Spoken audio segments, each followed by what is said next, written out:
আজকে recipe tilapia মাছের ঝাল।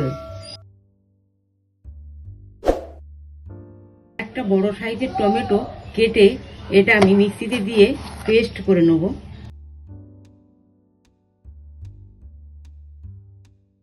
দেখুন মাছটা আমি এবার ভেজে নিচ্ছি, একটু কড়া করে ভাজতে হবে।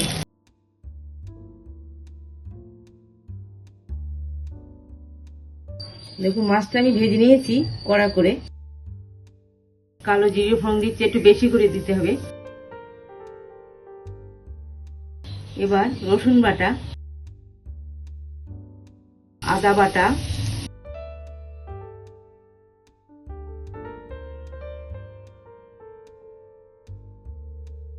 টমেটো পেস্ট করে নিয়েছি, এটা এবার দিয়ে দিচ্ছি।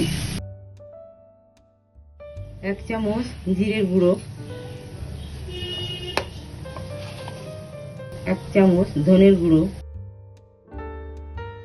হলুদ গুঁড়ো, লঙ্কার গুঁড়ো, তেল,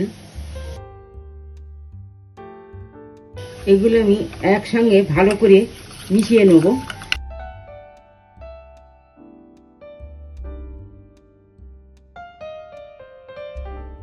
দেখুন এগুলো ভালো করে মিশিয়ে এটা আবার আমি তেলে দিয়ে দিচ্ছি।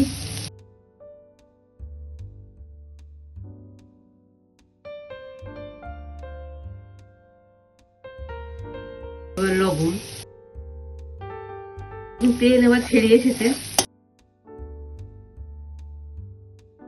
আমার কষানো হয়ে গেছে, তেল ছেড়ে দিয়েছে। এবার আমি 1 বাটি জল দিয়ে দিচ্ছি। এবার আমি ঝোলের মধ্যে একটু গরম মশলা দিয়ে দিচ্ছি। গরম মশলা দিয়ে একটু নেড়ে চেড়ে এবার আমি মাছগুলো এর মধ্যে দিয়ে দেবো।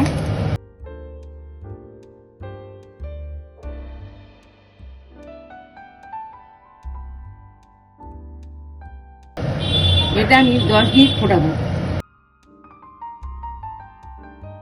মাছের ঝাল রান্না আমার হয়ে গেছে, এটা এবার নামিয়ে নিচ্ছি।